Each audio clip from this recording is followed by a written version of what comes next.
Hi, am Ende vom letzten Video hat es ja schon angekündigt und hier ist es jetzt nun mein Review zur DJI Phantom 3 Professional. Viel Spaß!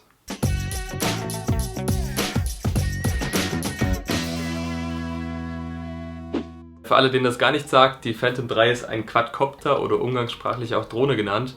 Das heißt, es ist ein gesteuertes Flugobjekt, mit dem man 4K-Videoaufnahmen machen kann. Fangen wir erstmal an mit der Verarbeitung und ich muss sagen, es ist echt schwer, so eine Drohne nach der Verarbeitung zu bewerten. Die ist natürlich ganz klar auf Leichtbau getrimmt, das heißt wirklich sehr filigran und komplett aus Plastik. Ich würde aber sagen, den Umständen entsprechend ist die gut verarbeitet. Ich würde trotzdem empfehlen, so einen Koffer oder so einen Rucksack oder sowas dazu zu kaufen.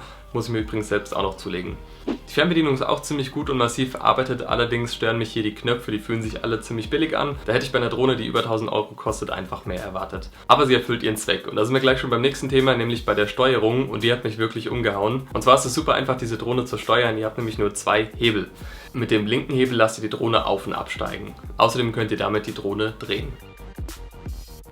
Mit dem rechten Hebel könnt ihr horizontale Schwenks durchführen, das heißt nach vorne und nach hinten oder nach rechts und nach links. Und das war es eigentlich auch schon zur Steuerung. Um die Drohne während des Flugs zu überwachen, könnt ihr euer Tablet oder Handy in die Fernbedienung einklemmen und habt dann so alle Parameter, die ihr irgendwie zum Steuern und sowas braucht, auf eurem Display. Was mir sehr gut gefallen hat, ist gerade für Anfänger, dass ihr auf dieser App so eine Art Flugsimulator habt. Das heißt, ihr könnt mit dieser Fernbedienung das Drohnefliegen üben, bevor ihr das erste Mal im wirklichen Leben fliegt. Und das Ganze ist so gut gemacht, dass ich mich schon nach 2-3 Minuten so sicher damit gefühlt habe und eigentlich alles schon verinnerlicht hatte, dass ich schon nach 2-3 Minuten wirklich loslegen konnte mit Fliegen.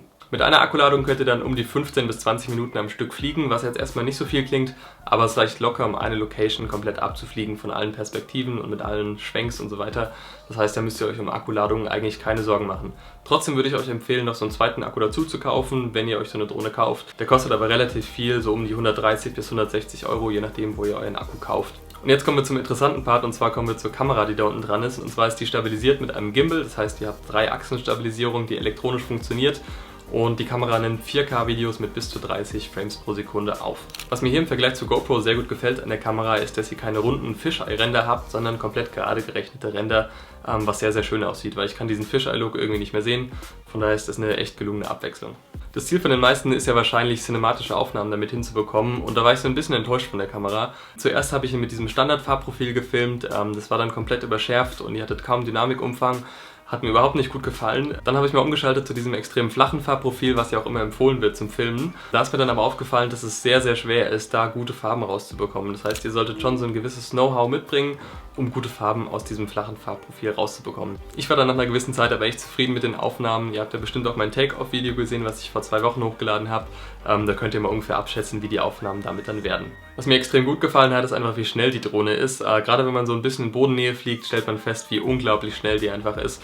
Macht verdammt viel Spaß. Wenn man aber zu schnell nach vorne fliegt und dabei filmt, kann es sein, dass die Drohne im Bild oben sichtbar ist. Das liegt einfach daran, dass wenn man nach vorne fliegt, dass die Drohne eben so nach vorne geneigt wird, und das kann die Kamera leider nicht ausgleichen.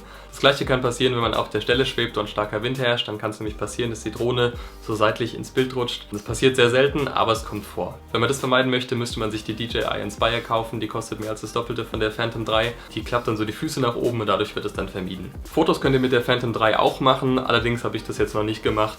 Ich denke mal, die meisten, die sich diese Drohne kaufen, haben eher Interesse am Video. Eine Sache, die ich jetzt zu den Fotos noch gehört habe, ist, dass die Drohne wirklich so stabil steht, dass ihr in der Luft sogar Langzeitbelichtung machen könnt. Und das zeigt eigentlich nur, wie gut dieser Gimbal an dieser Drohne auch funktioniert. Das heißt, wenn ihr Foto interessiert seid, könnt ihr damit definitiv auch gute Luftaufnahmen hinbekommen. Für mich war das jetzt einfach nicht so interessant. So, dann komme ich jetzt auch schon zum Fazit, und im Großen und Ganzen gefällt mir die Phantom 3 extrem gut. Sie ist extrem schnell, das Handling ist sehr, sehr einfach, also ihr habt eine sehr steile Lernkurve. Innerhalb von 2-3 Tagen könnt ihr die Drohne extrem gut fliegen. Die Videoqualität gefällt mir mittelmäßig, das heißt, ihr müsst wirklich ein gewisses Know-how mitbringen, dann könnt ihr damit auch echt cinematische Aufnahmen machen. Nicht so gut gefallen hat mir die Fernbedienung und dass die Drohne ab und zu mal im Bild zu sehen ist, da müsst ihr ein bisschen aufpassen. Und falls ihr jetzt vorhabt, euch so eine Drohne zu kaufen, noch 2 Sachen. Zum einen muss euch bewusst sein, dass so eine Drohne nicht zu jedem Videoprojekt passt. Zum einen seid ihr damit sehr begrenzt, was Locations angeht, das heißt, ihr könnt natürlich nur draußen fliegen, und über Wohnhäusern und sowas dürft ihr auch nicht fliegen.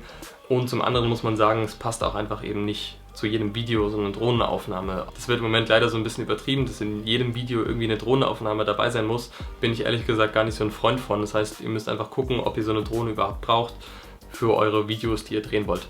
Die andere Sache, die ihr beachten müsst, ist, dass wahrscheinlich bald ein Nachfolger von der DJI Phantom 3 rauskommt. Und zwar ist die Phantom 3 jetzt nicht mehr die allerneueste, und es wurde schon von DJI so ein Video angeteasert. und man vermutet, dass da bald die Phantom 4 vorgestellt wird.